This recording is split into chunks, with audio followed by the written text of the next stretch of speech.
Kenapa harus spesifik nyebutin elected official termasuk kepala daerah? Itulah yang sebenarnya aroma kerasa politisasi banget, judicialnya berasa. Nggak ada yang bisa ngebantai itu. Lalu ada argumentasi, justifikasi yang mereka bisa gunakan ya. Jadi argumentasi tergantung posisi. Jadi ini sumber yang mau dibenerin buat negara ini awalnya harus partai dulu. Hulunya partai. Masalah apapun itu. Apapun partai. Makanya saya bilang tuh. Kelihatannya progresif tapi kan sebenarnya sampai mawon gitu. Iya benar. Jadinya partai politik ini sarang feodalisme. Sarang feodalisme. Bukan belajar jadi kader negara, Bos. Cuman sarungnya bisa diganti lah gitu. Ganti-ganti gitu.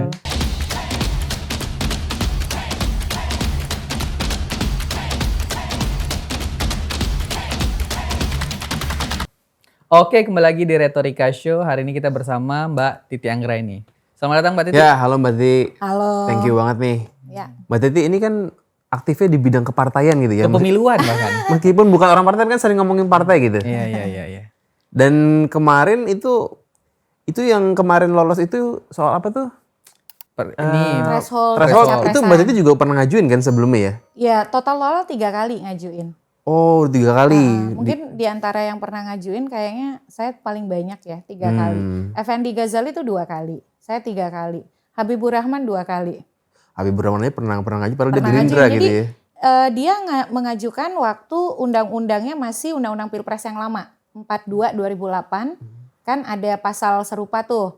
Dia juga uji ke MK. Nah, ketika di Undang-Undang 7 2017 yang pasal 222 itu 222 ambang batas pencalonan presiden, threshold pencapresan ya, dia yang pertama kali bahkan mengajukan uji materi ke Mahkamah Konstitusi. Oh, zaman tahun dulu. 2017. Saya ingat banget tuh perkaranya nomor 44 tahun 2017. Jadi ketika bahkan undang-undangnya belum ada nomor, itu Bang Habib tuh yang paling duluan nguji ke MK. Ya, supaya Pak Prabowo gampang mau nyapres kali ya. At that time. Ya, at that time. waktu itu. Sekarang udah gak ngajuin berarti udah. Nggak, kalau kemarin waktu sidang di MK, jadi tanggal 2 Januari itu, ini langsung aja kali ya. Kan ada 4 permohonan yang dibacakan putusannya. Semuanya tuh soal ambang batas pencalonan presiden yang terkenal dengan istilah presidential threshold. Threshold pencapresan lah ya, ambang batas pencapresan. Nah, dari 4 perkara itu ada perkaranya teman-teman dari UIN Suka, mahasiswa UIN Suka yang 4 orang, Enika dan kawan-kawan. Lalu ada perkara saya, perkara 101, lalu ada dosen dari Unsulbar, Mbak Dian Sabrina, dan yang terakhir tuh permohonannya Gugum Ridho yang sekarang jadi ketum PBB. Di dalam 4 perkara itu kan kita bukan kita sih, MK itu mengundang partai untuk memberikan pandangannya. Jadi partai yang sempat didengar di Mahkamah Konstitusi itu ada Gerindra, ada PKS, ada PKB, lalu Partai Buruh, Partai Kebangkitan Nusantara, Partai Hanura, pokoknya nama-nama itu ya. Nah, uniknya Gerindra itu bilang ambang batas pencapresan itu udah oke, nggak usah diubah lagi. Ya intinya itu legal policy lah ya. Nah, jadi agak berubah nih. Antara pendiriannya berubah. Dalam 5 tahun dia berubah. Oke. Antara 2000 undang-undang Pilpres yang lama dengan undang-undang Pilpres pemilu yang terakhir ya, 7 2017 itu masih konsisten bahwa harusnya tidak ada tuh ambang batas pencapresan. Tapi ketika sudah jadi capres, pandangan politiknya agak berubah gitu. Berarti semua orang akan begitu, Bel ya? Mungkin. Nah, itu Dulunya bilang apa, kalau udah berkuasa ya, dan itu akan menurut Mbak Titi akan berlaku ke semua orang. Politisi manapun saat dia di luar ya dia pengennya progresif, saat udah di dalam ya dia nggak progresif lagi gitu pasti. Selalu ada argumentasi, justifikasi yang mereka bisa gunakan ya. Jadi argumentasi tergantung posisi. Kira-kira begitu. Memang kecenderungannya tuh kayak gitu. Orang bahkan suka ngomong, Titi pun suatu waktu dia berkuasa atau memegang jabatan juga bisa jadi omongannya nggak kayak sekarang lagi begitu ya. Itu hanya akan terbukti kalau sudah diuji langsung kan. Nah tapi ya setidaknya pergeseran itu terjadi begitu. Jadi saya ingat betul tuh teman-teman dari Gerindra yang mempersoalkan ambang batas pencapresan pernah juga Ferry Juliantono ya. Wamen sekarang nih. Ya ke MK juga pernah mempersoalkan pasal 222 yang bilang kalau ingin mengajukan capres harus punya 20% kursi di DPR atau memperoleh 25% suara hasil pemilu DPR. Nah itu jadi ada banyak pentolan Gerindra yang mempersoalkan pasal itu. Tapi memang bagi saya surprise ketika di sidang MK itu posisi Gerindra jelas sekali bahwa itu tidak perlu diubah, bagian dari legal policy, bagian dari memperkuat sistem presidensialisme dan lain sebagainya. Tadinya saya kira setidak-tidaknya pandangannya itu agak lebih moderat begitu ya. Mintanya itu agar setiap partai yang punya kursi di DPR itu dia bisa sendiri mencalonkan pasangan calonnya. Tapi bagi partai yang tidak punya kursi di DPR harus bergabung. Kan itu agak lebih moderat ya, win-win solution begitu. Karena pertimbangannya yang sudah punya kursi itu ya teruji lah dari sisi elektoral. Yang belum punya kursi setidaknya bergabung dulu supaya kokoh kekuatan politiknya.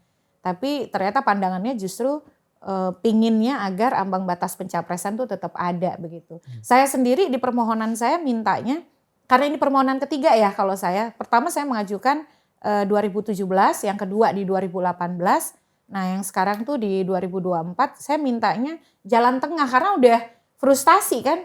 Sudah 30 kali ditolak. Jadi apa nih way out, jalan keluar supaya MK ini mau sedikit berdamai begitu. Ternyata malah yang diterima yang progresif ya. Betul, sangat progresif. Jadi makanya saya bilang tuh gimana responnya karena di pembacaan putusan itu kan saya ada di ruang sidang. Satu ketika awal jadi Pak Suhartoyo hanya mengalihkan ke Pak Arief ya karena waktu itu banyak putusan yang dibacakan termasuk yang kalau pemilu itu penggunaan AI tidak boleh Foto gambar manipulasi AI, ya. Foto gambar harus original, kalaupun menggunakan AI tidak boleh direkayasa dan dimanipulasi berlebihan. Nah itu putusannya setelah itu. Jadi lalu dialihkan ke Pak Suhartoyo hanya mengantarkan oke dibacakan putusan 62, Pak Arief Hidayat yang kemudian membaca. Saya sudah punya feeling 50% ini pasti dikabulkan. Putusan yang 62 itu. Dari mulai Pak Arief Hidayat membacakan putusan. Karena nggak pernahnya nih. Ini kan putusan yang sudah berkali-kali itu ditolak ya. Apakah dia tidak punya legal standing atau kemudian istilahnya tidak bertentangan dengan konstitusi karena itu adalah kewenangan membentuk undang-undang. Dari dulu tuh, dari awal mula 20% ini berlaku di Pilpres 2009, selalu argumen MK itu open legal policy. Kewenangannya pembentuk undang-undang. Mau ada, mau tidak ada, mau angkanya berapa, terserah pembentuk undang-undang. Jadi ketika dia mulai, Pak Arief Hidayat ini mulai bicara soal bagaimana dinamika ketika perubahan undang-undang dasar. Wah dari sini nih nggak biasa ya nih. Karena kalau mau ditolak kan tinggal dia repetisi saja begitu ya pandangan-pandangan MK di putusan terdahulu yang sudah sempat diputuskan 30 kali di pasal 222 itu diujinya. Kalau ditambah dengan undang-undang Pilpres yang lama itu sudah hampir 50 tuh yang diuji ke MK. Wah saya bilang nih 50% dikabulkan. Lalu ditambah dilanjutkan setelah itu ke Pak Arsul Sani ya. Setelah Pak Arsul Sani itu kalau nggak salah tuh Prof Eni atau kebalik lah Pak Guntur Hamzah dan seterusnya. Kalau nggak salah Pak Guntur Hamzah lalu Prof Eni gitu. Ini saya bilang nih feeling saya makin kuat nih. 75% nih pasti kabul. Makin yakin setelah Prof Saldi giliran. Ketika Prof Saldi sampai kepada soal ambang batas pencapresan yang memaksa partai harus punya 20% kursi atau 25% suara itu bertentangan dengan tujuan perubahan undang-undang dasar. Kata dia gini, tujuan perubahan undang-undang dasar itu adalah purifikasi sistem presidensialisme. Nah sistem presidensial itu purifikasinya salah satunya dengan kedaulatan rakyat untuk memilih langsung melalui pilpres langsung. Dan itu hanya akan tercapai kalau kita punya keragaman pilihan politik. Kalau pilihan politik itu didominasi kekuatan politik atau gabungan politik tertentu, maka dia bilang itu akan membatasi pilihan rakyat yang tujuan dari pilpres langsung itu menjadi tidak tercapai. Bahkan dia menganalogikan kecenderungan beberapa pilpres terakhir itu adalah mendorong calon itu hanya ada 2. Yang kalau terus dibiarkan kita bisa pilpres calon tunggal loh.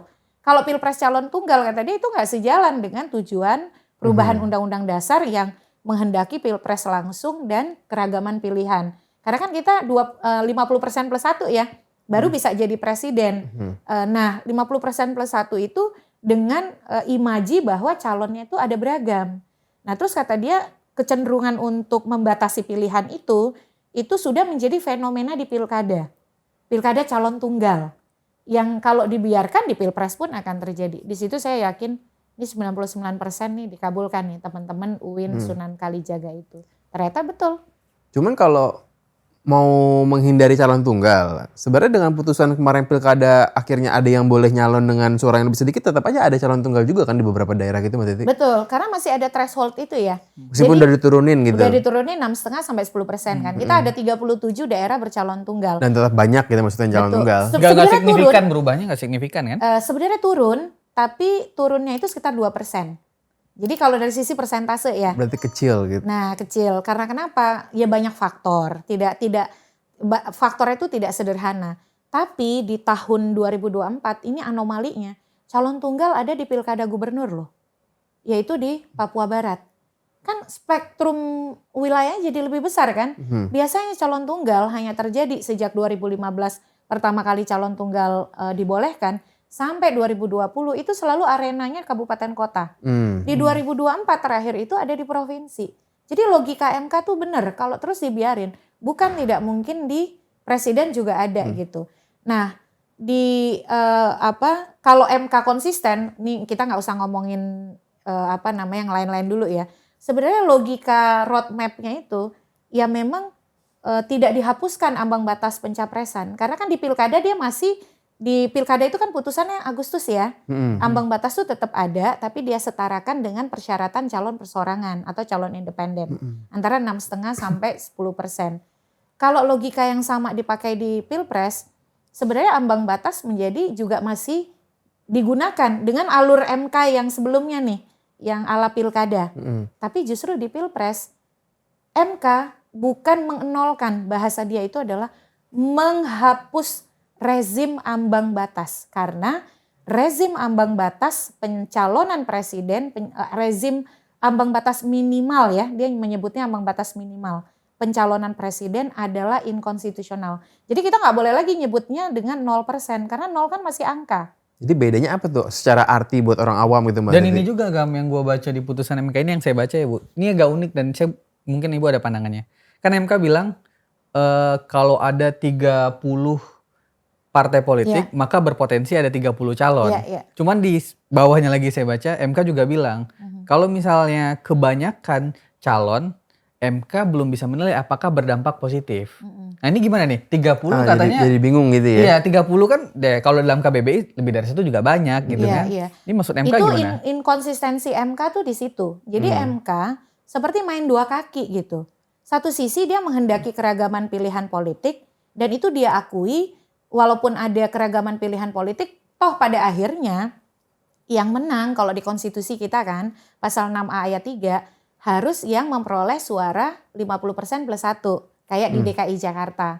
Ditambah ada syarat sebaran harus tersebar suaranya itu minimal 20% di lebih dari setengah provinsi. Jadi kalaupun banyak, kita udah punya alat penyaring kan. Apa dia lempar bola ke DPR untuk bikin peraturan baru gitu? Ya. Ini kan kita tidak bicara di ruang hampa. Bisa jadi itulah komprominya.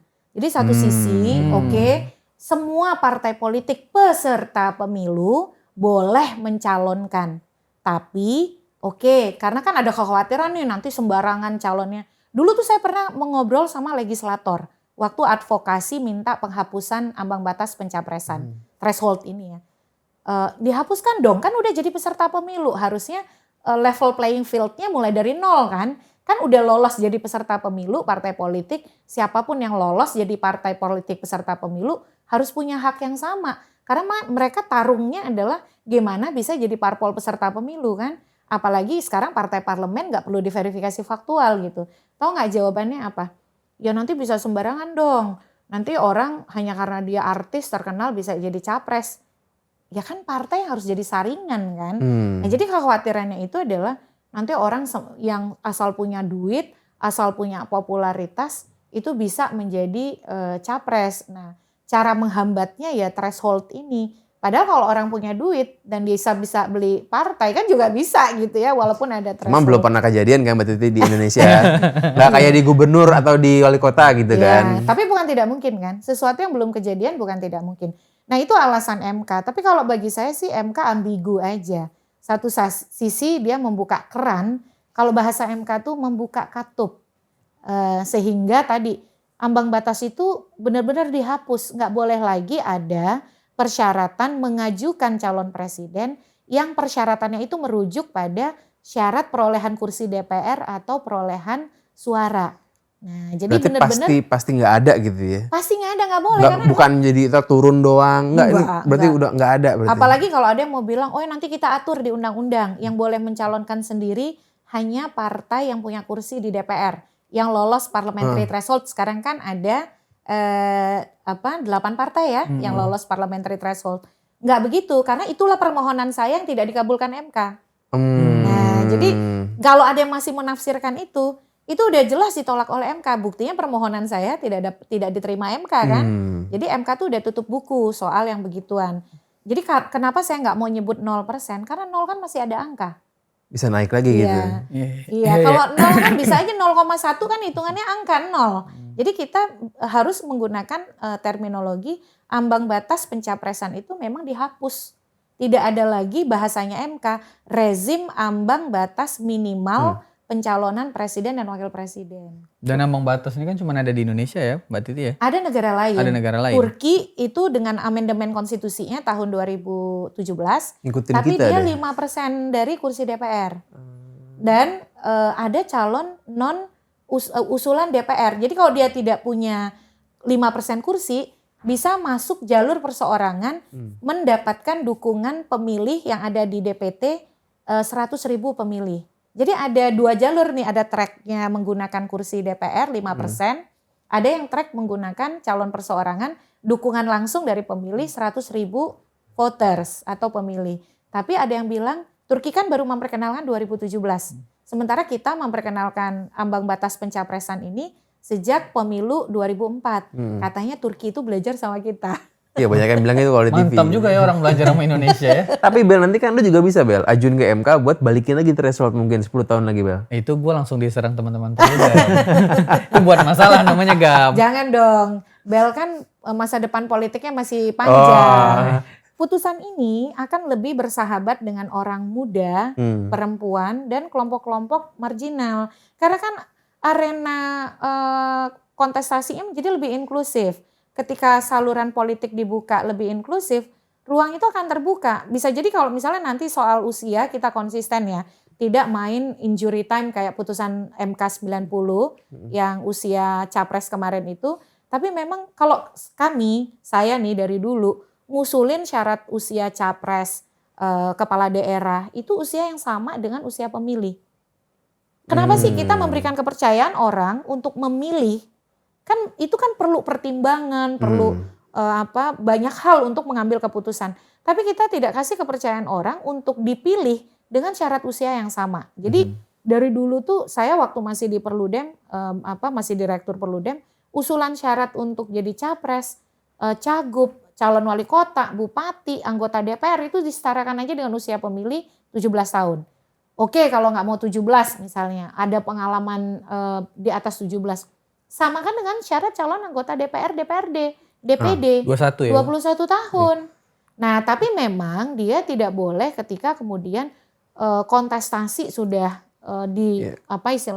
sudah dimulai, diubah. Berarti sebenarnya itu progresif kan keputusan kemarin MK itu, sayangnya itu di waktu yang tidak tepat. Di waktu yang nggak tepat gitu. Nah sebenarnya dia progresif so-so lah karena dia pakai istilah sepanjang pernah menjabat jabatan publik wali kota, bupati, Kepala gubernur dan juga elected official lainnya seperti DPR. Jadi sebenarnya standarnya jadi banyak. Kenapa sih nggak disatuin standar? Dari semua persyaratan itu kan usia paling rendah DPR, elected officials-nya. Ya nggak, jabatan yang dipilih paling rendah usianya itu kan DPR. Kenapa nggak pakai usianya DPR, DPRD, DPD 21 tahun aja? Syarat paling rendah dari elected official. Kenapa harus spesifik? Ini bagi saya sih, kenapa harus spesifik nyebutin elected official termasuk kepala daerah? Itulah yang sebenarnya aroma Kerasa banget, politisasi Bu. judisialnya Nggak ada yang bisa ngebantai itu. Dan kemarin tuh argumentasinya gini, oke lah karena aromanya terlalu politik banget putusan umur waktu itu, berlakunya jangan periode ini, Nah itu benar. periode depan. Betul, betul. Kayak DPR nyusun gajinya sendiri nih kan, Iya. periode dia juga kan harusnya untuk periode di Iya, depannya. betul. Dan itu kan pernah diberlakukan di putusan soal pemilu serentak. Tahun 2014 kan ada putusan kalau pemilu serentak itu adalah yang konstitusional. Pemilu yang harus barengan DPR, DPD, DPRD provinsi, kabupaten kota, dan presiden. Pemohonnya Effendi Ghazali. Dibacakan di awal 2014, tapi kata MK berlakunya untuk 2019. Sama seperti ambang batas parlemen. Kan ambang batas parlemen MK minta dihitung ulang kan, yang 4% itu putusan 116 tahun 2023 pemohonnya Perludem.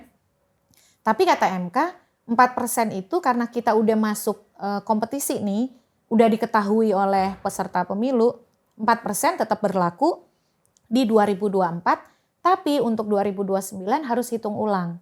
Nggak boleh tuh banyak suara sah pemilih terbuang, karena tidak bisa dikonversi jadi kursi. Contohnya, P3 kan harusnya dapat 12 kursi, tapi kemudian kursinya semua jadi hilang. Karena dia hanya kurang 0,13% dari 4% syarat. Lalu PSI hilang 5 kursi, Perindo hilang 1 kursi. Nah ini kan artinya suara pemilih, saya hitung-hitungan kita, yang tidak bisa dikonversi menjadi kursi itu sekitar 17 jutaan. Bayangin loh 17 juta. Itu lebih besar daripada jumlah pemilih satu benua Australia. Padahal dia menang gitu ya. Padahal dia dapat kursi di dapil.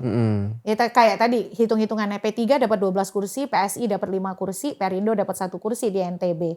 Nah jadi itu yang diminta oleh MK, tapi kata MK karena nih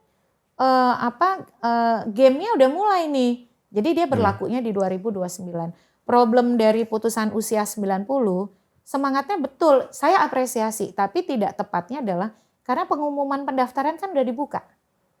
Ya enggak? Pada waktu itu pendaftaran akan dilakukan tanggal 19, putusan di tanggal 16. Jadi kalau di studi kepemiluan itu ada yang disebut dengan Purcell Principle. Purcell Principle itu prinsip ada di Mahkamah Agung Amerika Serikat. Kalau sebuah putusan Mahkamah Agung di sana, Supreme Court, diputuskan ketika tahapannya sudah dekat, dia berlaku untuk pemilu berikutnya. Gitu. Ya tapi ngomong-ngomong soal MK ini putusan yang terakhir itu benar-benar menggairahkan anak-anak muda gitu Bel. Iya benar. Karena banyak orang yang nggak punya power jadi bisa. Bu, apa MK ini ya selain dia punya logika pilkada tadi, apa jangan-jangan hakim ini juga jenuh ya karena subjektivitas mereka melihat peta politik yang Ya, karena ini kayak dominan berganti banget kali. nih, Kim ini dominan banget kayaknya nggak sehat deh. Hilangin aja deh threshold ini jadinya kan begitu tuh bisa melihatnya itu. Gimana Ibu melihat hakim-hakim MK ini kayaknya resah juga Bu. Iya. Ada Kok, dua Bu? faktor Mbak. ini Bel nih. sorry kebawaan Maaf dosen, ya. kebawaan dosen. Apa hakim MK-nya mungkin mau jadi calon presiden juga kali. Bisa Itu jadi. jauh banget, Bisa Gam. jadi. Nah, jadi gini ada dua faktor memang tadi yang sebelum ke situ konfigurasi hakim juga berubah. Kan dari sisi hakim nih yang konsisten bahwa ambang batas pencapresan itu inkonstitusional sejak awal itu 2 hakim. Suhartoyo dan Saldi Isra.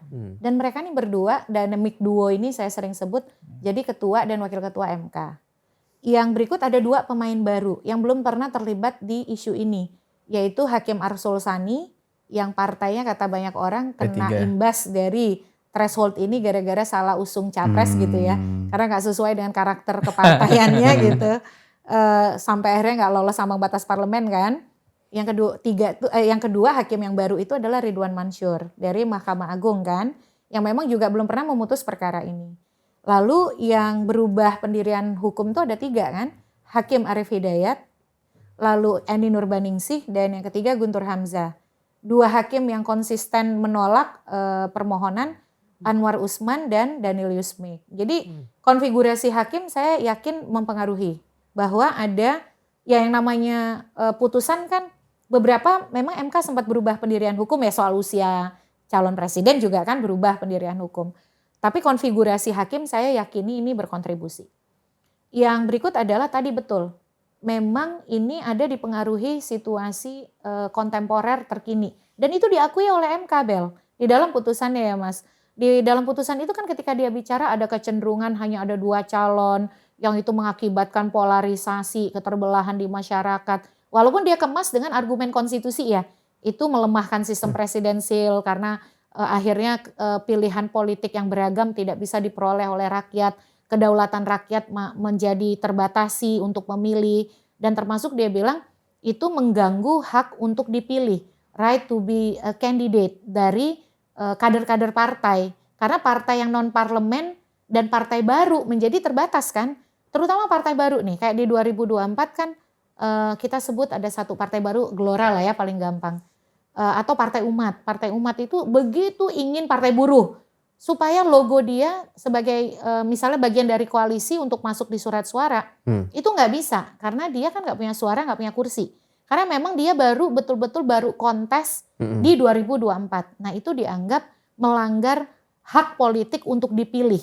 Dan kata MK lebih mengutamakan perlindungan hak politik untuk memilih dan dipilih daripada semangat untuk menyederhanakan sistem kepartaian dan sistem pemerintahan. Itu ada di putusannya. Tapi apakah akhirnya partai kecil bakal beneran berani gitu?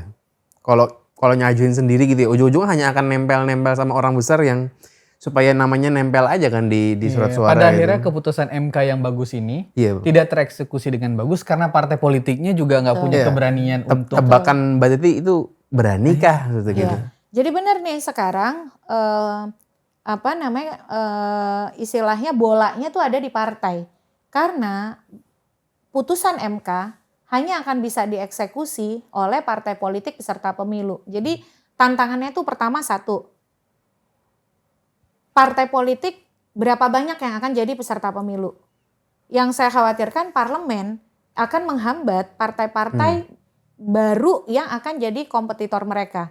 Dipersulit mungkin gitu. Ya, dipersulit untuk jadi partai politik peserta pemilu. Yang akan sudah pasti bisa dikatakan 99% bisa mengusung sendiri capres-cawapres itu partai yang punya kursi di parlemen hari ini. 8 partai itu. Karena kenapa? Karena di Undang-Undang Pemilu dan di putusan MK nomor 55 tahun 2020, partai yang lolos parliamentary threshold atau partai yang punya kursi di parlemen untuk jadi peserta pemilu berikutnya hanya cukup diverifikasi administrasi. Faktual nggak usah. Susahan faktual, Mbak. Ya jelas. Faktual itu, mohon maaf ya, itu salah satu persyaratan paling berat, paling sulit, paling mahal, paling rumit di dunia. Untuk bisa jadi partai politik peserta pemilu di Indonesia. Nah partai-partai non-DPR itu harus selain mendaftar, diverifikasi administrasi dan juga diverifikasi faktual. Tahu nggak syaratnya apa? Punya kantor dan pengurus di seluruh provinsi. Ya, Kita 38 provinsi. Punya kantor dan pengurus di 75% kabupaten kota. Ya. Punya kantor dan pengurus di 50% kecamatan. Tambah punya anggota 1.000 di kabupaten kota atau 1/1000 dari jumlah penduduk di kabupaten kota. Dan itu verifikasi faktual. Berat. Itu semua kabupaten begitu. Gue pernah baca list partai gue kan. DMS ini belum memenuhi BMS iya, belum memenuhi syarat. BMS. Memenuhi syarat. Iya. Sampai 75 itu berat banget ngumpulin Betul. berkasnya. Berarti malah yang nggak punya duit yang disuruh ngeluarin duit buat Itu. buat Betul. verifikasi Jadi, gitu. jadi problem barrier to entry kita, hambatan untuk masuk ke kompetisi itu banyak banget. Sudah yang pertama ini ya challenge-nya ya. Challenge pertama partai adalah terutama partai non DPR memastikan mereka bisa jadi peserta pemilu di 2029. Peserta pemilu ini peserta pemilu DPR. Karena yang bisa mencalonkan presiden adalah partai politik peserta pemilu. Nah itu berarti dia harus lolos kan. Nah, yang kedua, berani nggak partai kecil? Kita kalau bicara sekarang terlalu prematur. Karena politik kan masih masih bulan madu nih ya. Mungkin kita nggak bisa ngebaca secara konkret. Tapi saya yakin setiap partai pasti akan mempersiapkan skenario bahwa mereka pada akhirnya akan punya peluang mencalonkan sendiri. Walaupun kemudian tiket itu dipakai atau tidak. Tapi mereka akan bersiap dari sekarang menyiapkan skenario bahwa ada kader atau orang yang akan mereka calonkan. Masalah kemudian skenario ini terrealisasi atau tidak itu kan masih panjang. Pencalonan itu akan dilakukan di 2028. Kalau berkaca dari kemarin kan di bulan putusan tuh Oktober ya. Oktober. Nah, Oktober kan pencalonan tuh. Jadi dalam konteks itu kalau saya nilai sih pasti akan ada yang menggunakan.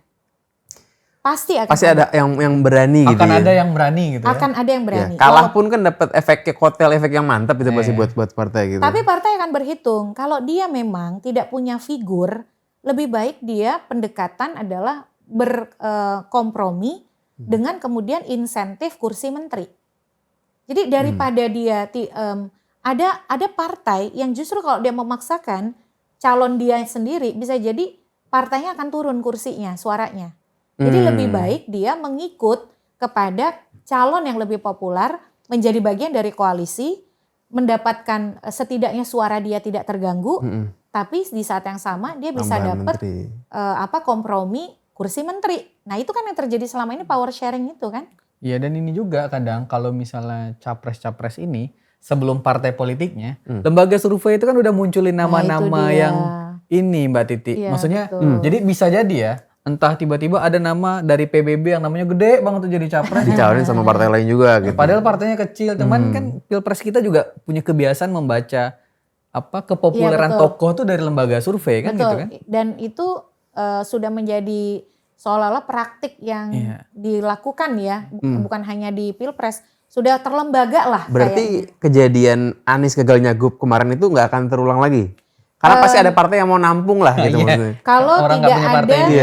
tidak ada kuasa hukum tanda kutip ya, Iya. tidak ada kriminalisasi, tidak ada tekan menekan. Karena kan kita sekarang harus realistis ya.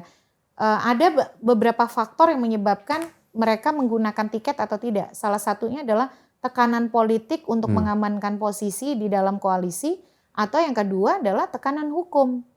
Nah itu yang kalau itu tidak digunakan bukan hanya Anies yang bisa nyalon, Ahok bisa nyalon, Grace bisa nyalon, Tony bisa nyalon, tergantung partai kan. Tapi pastiin dulu partai itu bisa lolos jadi peserta pemilu. Yang teman-teman harus kawal, kita semua harus kawal.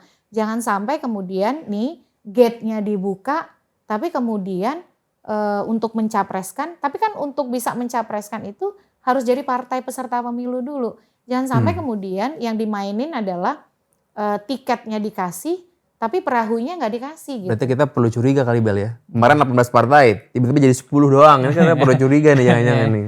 Ya, kalau bagi saya sih persyaratan yang ada sekarang tuh terlalu berat ya. Kalaupun misalnya mau pakai jalan tengah, ya jangan diperberat persyaratannya. Tapi toh Karena kemarin kan berhasil juga Mbak. 18 partai ada, toh berhasil ya juga dengan kan. segala dinamikanya. Tapi kan ya. dinamikanya banyak banget kan. Iya. Ada yang telepon-teleponan Iya. tolong gagalin Betul. gitu-gitu kan. Ada yang juga dicurigai memang dia nggak lolos. Iya, tapi gitu dibantu kan. lolos. Nah itu dia, ya. Partai itu. Oh, ya, Oke, sekarang kita geser dulu karena bahas partai-partai ini kan. Jadi gini juga nih Mbak Titi, ini yang menjadi apa ya? Mungkin keresahan yang saya baca dari bukunya Prof. Saldi Isra. Ini saya pernah lihat tuh tentang internalisasi demokratisasi partai politik. Iya, betul. Ini kan partai politik sebenarnya nggak demokratis juga bos. Bisa dilihat dari misalnya contoh ya. Kalaupun kita, kan banyak yang bilang gini loh Mbak Titi. Kita bahas kepemiluan nih, kita bahas kompetisinya. Tapi pun kalau kompetisinya udah bagus, orang yang ikut kompetisinya belum bagus ya, ini kan sama aja gitu kan. Dan Perludem ini kan kalau lakukan judicial review ini kan spektakuler banget ya. The best ya. Ini pertanyaan pertamanya, ada keinginan gak sih Perludem itu menjudicial review undang-undang partai politik Mbak Titi? Kalau bantuin teman-teman yang GR tuh udah sering ya, teman-teman partai yang GR. Kenapa kita belum judicial review undang-undang partai selama ini? Karena faktor pertimbangan legal standing aja. Di beberapa permohonan teman-teman yang mencoba GR undang-undang partai pasti dipersoalkan legal standing. Bukan orang partai, tidak terlibat di dalam kepartaian, termasuk yang GR soal pembatasan masa jabatan ketum. Kan itu dipersoalkan kan di legal standing ya. Nah rencana itu ada, cuman memang kenapa kebanyakan yang kita mohonkan itu bangunan besarnya ya, basis sistemnya. Contoh soal desain pemilu serentak, itu kita. Lalu juga pencalonan mantan terpidana, itu juga kita. Kemudian kemandirian penyelenggara pemilu, bahwa penyelenggara pemilu itu harus mandiri. Lalu juga ambang batas parlemen itu juga perlu dem. Pilkada adalah pemilu, putusan 85 itu juga perlu dem. Cukup banyak memang. Ya bisa kita diskusikan. Terutama soal persyaratan ya. Karena bagi saya gini contoh. Persyaratan kantor. Hari gini nih gitu ya, saat-saat sekarang kan nggak relevan lagi bicara kantor tuh bangunan fisik. Karena kita sudah punya co-working space di mana orang bisa punya working hub gitu ya, punya alamat bareng ketemu ketika kita mau rapat, bener nggak? Jadi kita bisa kerja dari rumah, tapi giliran kita harus rapat ya kita pakai aja domisili hukumnya, kita pakai bareng-bareng di situ, kan udah banyak banget tuh ya. Ya dan toh partai kan nggak ada kerjaan juga kan. Berarti kalau hari begini kan kerjaannya apa di kantornya gitu. Dan bridging hubungan itu kan udah bisa pakai medsos, sudah bisa pakai teknologi informasi. Yang penting tuh adalah respon kan sebenarnya. Oke, kalau pertemuan fisik itu kan bisa dikondisikan, bisa menggunakan tadi co-working space atau bahkan di cafe atau di public space gitu, ruang-ruang publik. Nah, menurut saya persyaratan kantor fisik itu bermasalah banget karena itu yang mahal. Lebih baik kemudian kalaupun mau pakai persyaratan itu ya gunakan saja bahwa kantor itu bukan hanya kantor fisik tapi juga bisa kantor virtual. Sekarang ada kantor virtual. Betul, kantor virtual atau kantor domisili bersama kan sebenarnya kita bisa bayar untuk sekian tahun berapa biayanya dan disitulah domisili hukum yang bisa kita pilih. Pendekatan undang-undang partai kita belum membaca perkembangan zaman. Makanya dia melihat persyaratan kantor itu masih persyaratan fisik. Bukan soal bagaimana menghubungkan secara responsif antara fungsionaris partai dengan konstituen. Nah itu bisa tuh Bel kalau kita mau uji. Ya, saya juga pernah baca undang-undang partai politik nih. Mana nih masa jabatan ketua umum ini? Mana kan? Tapi kalau masalah legal standingnya bukan orang partai berarti kan barang ini nggak bisa dirubah sampai kapanpun karena orang partai nggak mungkin. Begitu. Tapi kan MK berubah sekarang. Mahasiswa aja punya legal standing. Padahal dia mahasiswa doang gitu ya. Nah itu kan dimulai dari perkara 90 ya, Al-Masaki Biru itu. Setelah itu saya catat nih, saya lagi nulis jurnal judulnya Aktivisme Hukum Mahasiswa dan Pembentukan Hukum Pemilu yang Demokratis. Banyak banget putusan MK kita yang dikontribusikan yang mengubah lanskap pemilu politik demokrasi kita itu dari mahasiswa. Ya putusan soal usia contoh ya. Lalu kemudian putusan ambang batas pencalonan presiden ini, threshold pencapresan. Bukan hanya di situ, yang soal bahwa usia calon kepala daerah itu kan juga dari mahasiswa tuh.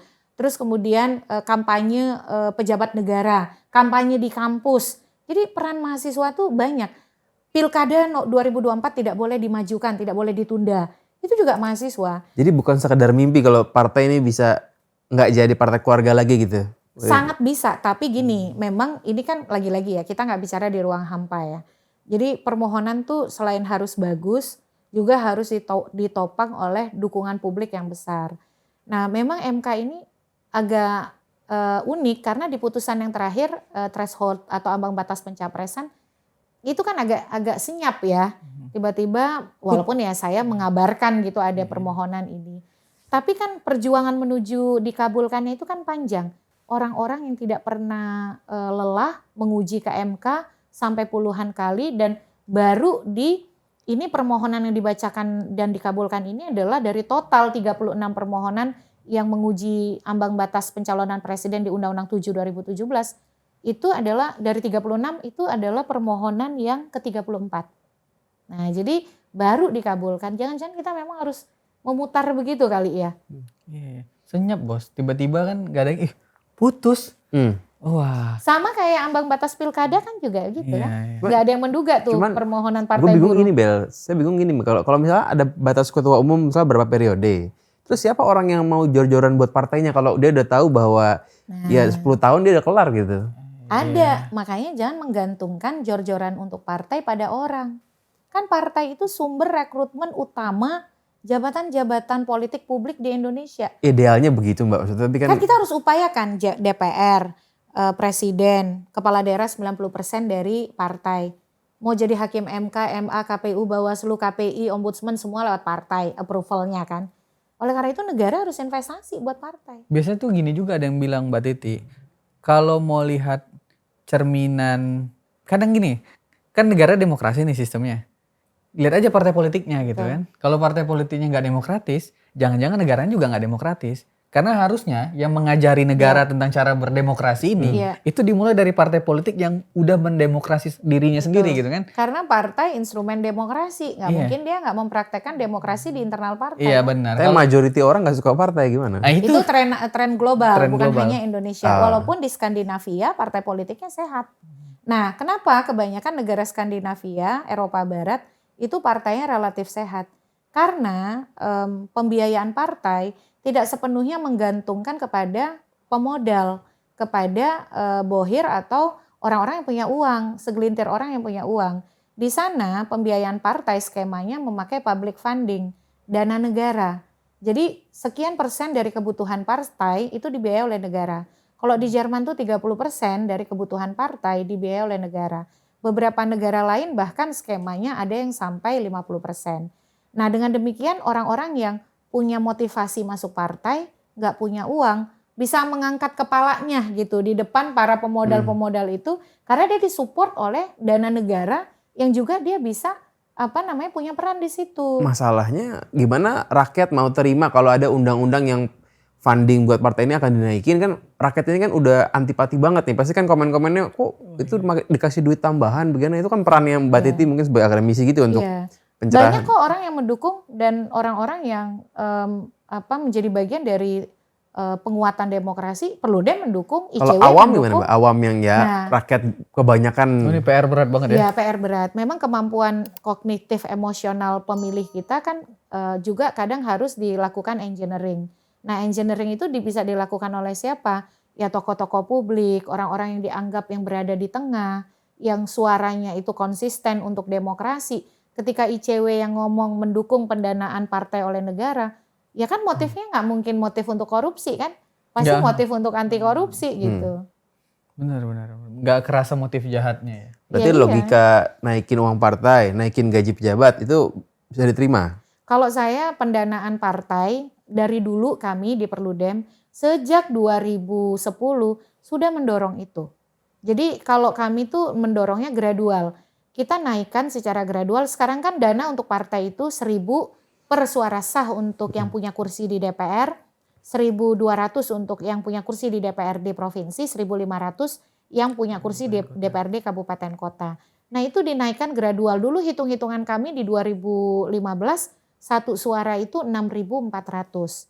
Sekarang tuh masih angka itu kan masih jauh.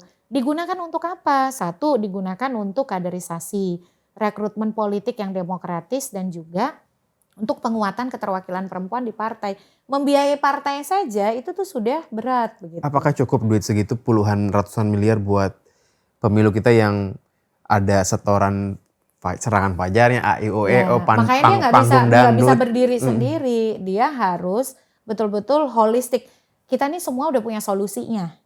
Yang enggak itu adalah dieksekusi dengan benar.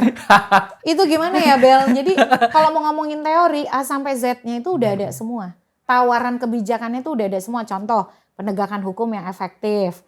Lalu kalau ada yang politik uang didiskualifikasi. Bahkan MK bilang tuh kalau ada yang politik uang dan dibiarkan oleh partai, bahkan partainya mestinya bisa dibubarkan. Karena partai membiarkan melakukan tindak pidana. Kan di undang-undang partai politik kita disebutkan kalau partai melakukan tindak pidana, dia bisa dibubarkan. Tapi yang nggak ada di Indonesia itu cuma satu. Apa? Penegakan. Efektivitas dalam penegakan. Pejabat ini bos, kalau ingin memperbaiki Indonesia, lihat aja database Perludem ini udah lakuin aja semua itu. Bener ini. Cuman gini juga Bu Titik, saya juga ingin bahas sesuatu yang mengkhawatirkan nih. Kan ketidakpercayaan terhadap partai politik tuh anjlok parah ya. Iya, paling bawah. Paling bawah gitu, paling hancur lah pokok apatis Sarang banget. penyamun lah pokoknya. Sejauh apa Mbak ketidakpercayaan itu bisa menghancurkan negara Mbak? Dalam konteks Indonesia ya, kalau itu dibiarkan, walaupun karakter orang Indonesia itu karakter orang yang baik. Pemilu suruh ke TPS datang. Ikut pemilu partisipasinya tinggi. Walaupun semakin ke sini tingkat protes votingnya makin besar. Contohnya di Kepulauan Bangka Belitung. di Pilgub, suara tidak sah, invalid votes, calonnya cuma 2. Nggak mungkin dong orang nggak ngerti cara nyoblos. Suara tidak sahnya itu 9% lebih. Di Kalimantan Selatan suara tidak sahnya 10,4%. Dari total yang datang ke TPS mencoblos, mereka lebih memilih untuk menggunakan hak suaranya dengan cara yang tidak sah. Bukan nggak ngerti memilih loh, karena calon cuma 2. Ini kan artinya perlawanan politik kan. Kalau orang makin tidak percaya sama partai politik, maka dia akan diikuti oleh civil disobedience lainnya. Pertama, dia datang ikut pemilu, tapi dia nggak mau mengekspresikan pilihan politiknya.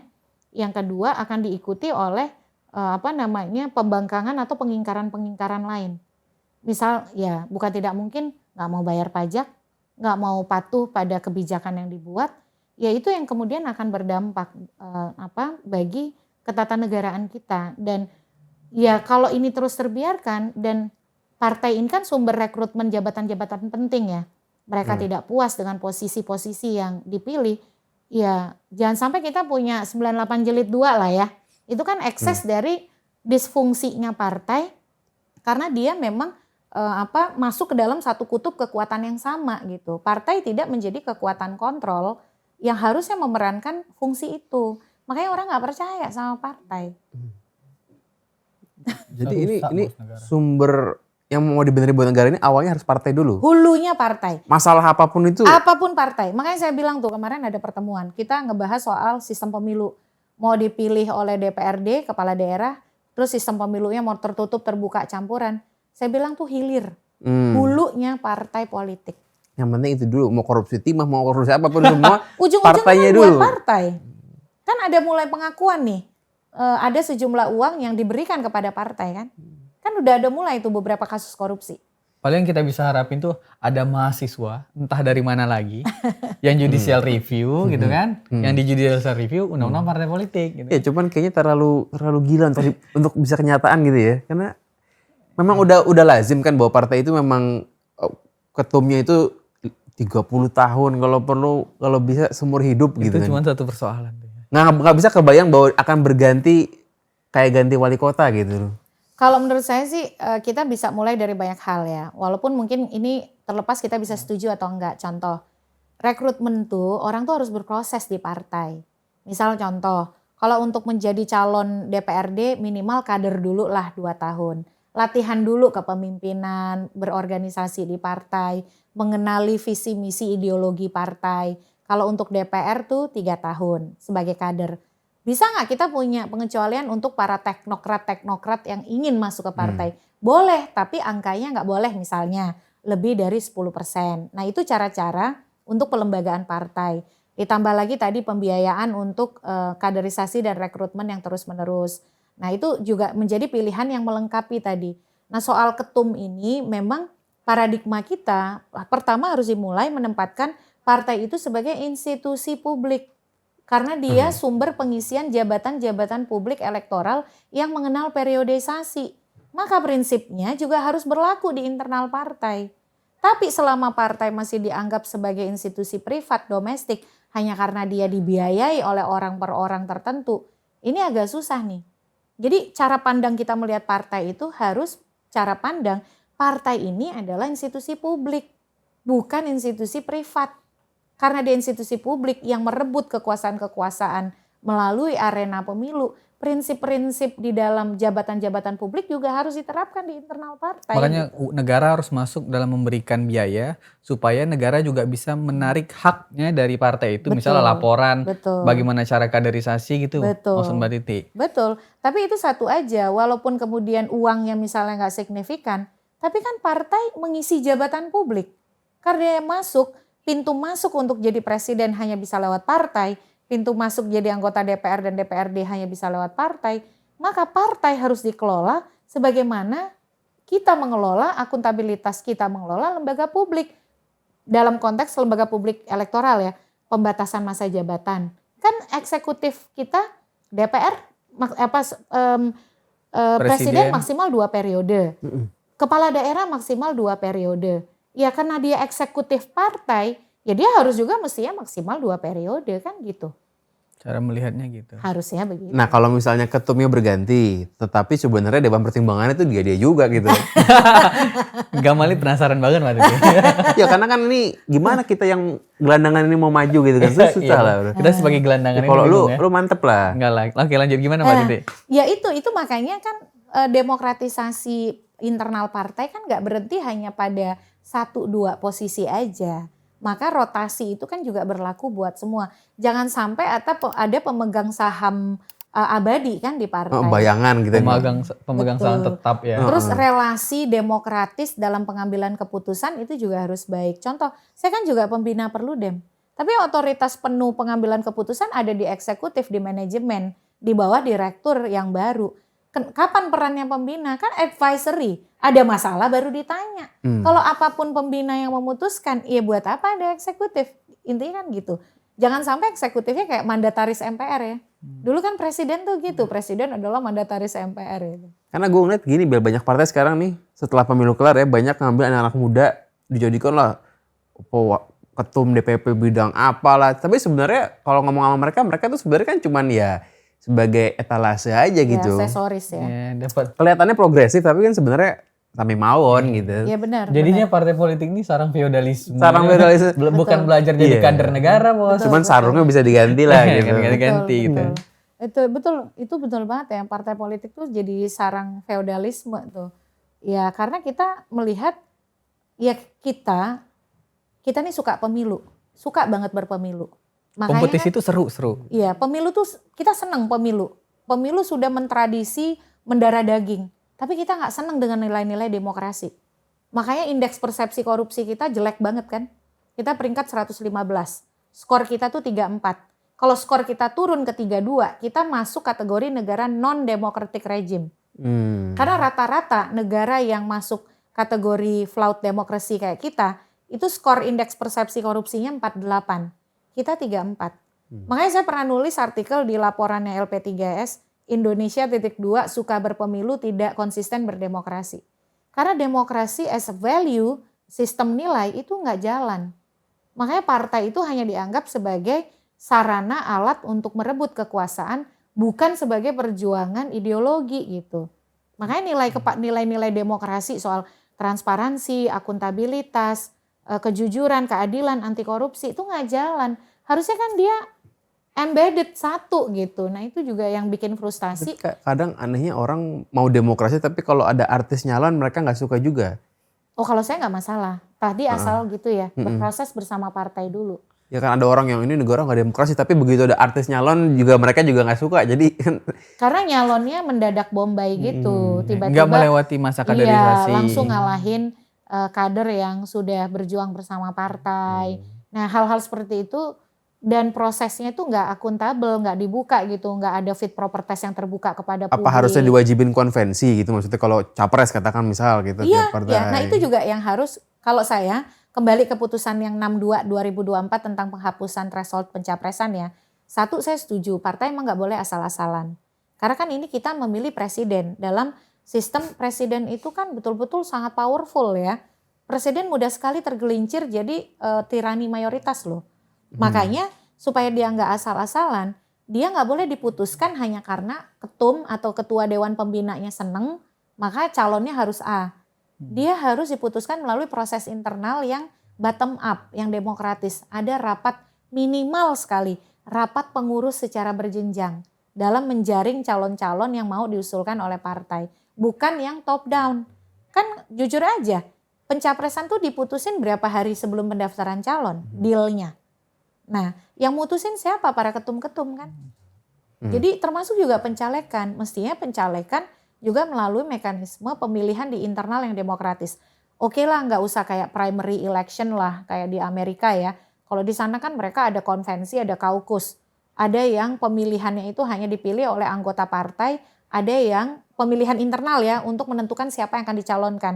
Ada yang boleh diikuti oleh juga non anggota partai. Oke kalau itu mungkin nambah biaya kan, biaya tambah mahal dan lain sebagainya. Tapi setidak-tidaknya proses pencalonan itu harus betul-betul bottom up, musyawarah, melibatkan para pengurus secara berjenjang. Bukan lagi eksklusif, hak eksklusif prerogatif dari ketum. Yang rusak itu adalah sentralisasi politik modal begitu. Begini. Ya, alasannya kan Ya, ini juga nih Mbak, ini juga nih dari gue penasaran. Kalau kita pun bicara tentang kontestasi ini kan ada negara di sana gitu kan, ada partai politik di sana, terus ada aspek ketiga nih masyarakat yang memilih. Dan masyarakat yang memilih ini kan banyak yang bilang negara demokrasi itu cocoknya untuk masyarakat yang udah cerdas katanya kan. Sedangkan Indonesia nih mohon maaf nih banyak yang bilang belum cerdas. Sehingga partai politiknya pun walaupun belum sempurna, ini kan sebenarnya jalannya harus paralel ya Mbak Titi. Jadi kalau misalnya partai politik udah punya kader yang udah lama, terus tiba-tiba ada artis Bombay gitu kan, masyarakatnya sendiri kan juga harus dalam kategori ini cerdas untuk memilih, oh ini kader yang udah lama nih di sini, incumbent ini, dan dia memberikan arti bagus dibanding tiba-tiba artis Bombay tadi gitu ya. Nah, kalau misalnya masyarakatnya ini pun belum masuk dalam kategori cerdas, siapa pihak yang paling bertanggung jawab selain dirinya sendiri untuk apa ya? Supaya benar lah ikut kontestasi ini Mbak Titi. Ya partai. Tetap kembali ke partai? Kembali ke partai dan negara sebenarnya ya. Negara dengan N gede gitu. Jadi dulu tuh Tom Ginsburg pernah ceramah di Mahkamah Konstitusi. Ada pertanyaan, negara yang bertahan dengan demokrasi itu kayak apa? Katanya ada dua yang dibutuhkan supaya demokrasi itu resisten dan resilient. Yang pertama, seberapa lama mereka berdemokrasi. Karena itu lamanya berdemokrasi ternyata membantu membangun tadi kedewasaan politik. Yang kedua adalah tingkat kesejahteraan. Tapi dua-duanya nggak bisa dipisahkan. Kalau kita hanya mengandalkan tingkat kesejahteraan sementara kita berdemokrasi baru puluhan tahun, kan juga tidak adil. Sebenarnya modalitas kita mulai tumbuh Mas Gamal ya. Misalnya contoh, tadi saya nyebutin soal terlepas kontroversinya. 2 dari 3 daerah calon tunggal di Bangka Belitung itu dimenangkan kota kosong. Kota Pangkal Pinang dan Kabupaten Bangka. Arti kan masyarakat punya otonomi memutuskan berbeda dari koalisi obesitas partai yang bergabung 14-13 partai, calon hanya ada 1, masyarakat tuh nggak bisa dipaksa. Yang dipilih malah kota kosong. Artinya otonomi dan independensi pemilih mulai terbentuk. Tapi kan ini memang nggak bisa semua, harus durasi kita berdemokrasi juga harus diperhitungkan untuk membuat masyarakat ini beradaptasi. Yang kedua adalah soal pilihan-pilihan itu tidak bisa independen hanya satu faktor. Dia juga melibatkan pilihan sistem pemilu. Nah, akhirnya partai itu pragmatis. Karena marketnya masih begitu, akhirnya dia kasih artis-artis terus. Dia lebih mengedepankan pragmatisme daripada ideologi politik misalnya. Tapi kan bisa memilih sistem pemilu yang bisa menjembatani ideologi politik tetap bisa jalan, tapi pasar juga nggak ketinggalan. Nah itu dalam sistem pemilu kita kenal misalnya sistem pemilu campuran. Kalau di proporsional terbuka harapannya dulu kan masyarakat makin dekat dengan wakil ya. Ternyata partainya merespon dengan bukan dikasih kader-kader terbaik, tapi dikasih tokoh-tokoh populer yang punya uang dan punya popularitas. Tanggung jawab di partainya tuh nggak jalan ternyata. Karena yang diambil hanya jalan pintas, bukan nyiapin kader dengan benar, tapi yang ada merekrut orang yang sudah ada, yang memang punya popularitas dan punya duit tadi gitu. Nah makanya kalau saya tuh lagi mengkaji pilihan yang bisa menemukan jawaban atas persoalan ini. Nah sistem pemilu campuran itu layak kita diskusikan. Jadi sistem pemilu campuran itu dia menggabungkan antara orang yang punya massa dengan partai yang sebagai peserta pemilu yang harus mempromosikan kader terbaiknya. Jadi nanti dalam pemilihan itu ada 2 daerah pemilihan di 1 provinsi. Ada yang dapil yang langsung milih orang seperti sistem distrik di Amerika Serikat, first past the post. Misal contoh PSI nyalonin 1 orang aja dan namanya langsung ada di surat suara. Tapi kader organik yang bisa jadi endurance yang gak sekuat orang yang tadi populer, dia masuk di calon yang berupa list, close list, hanya memilih tanda gambar partai. Dan di surat suara itu bisa didesain. Contoh nih sederhana ya Banten. Banten tuh punya 22 kursi. 22 kursi itu nanti dibagi 2. 11 kursi dipilih dengan close list, dapilnya 1 Banten, orang hanya milih tanda gambar. Dan kalau misalnya contoh PSI dapat 2 kursi, otomatis nomor 1 dan nomor 2. Di sini nih ruangnya partai nih untuk nentuin kader terbaik ya. Nah 11 kursi yang sisa dari 22 tadi itu dibagi satu provinsi Banten jadi 11 dapil. Satu dapil, satu caleg dari satu partai. Kalau partai ada 18, berarti ada 18 nama di satu dapil, nama caleg langsung. Nah disitulah diadu mana yang memang punya basis massa. Mau dia tokoh agama, tokoh masyarakat, mau artis.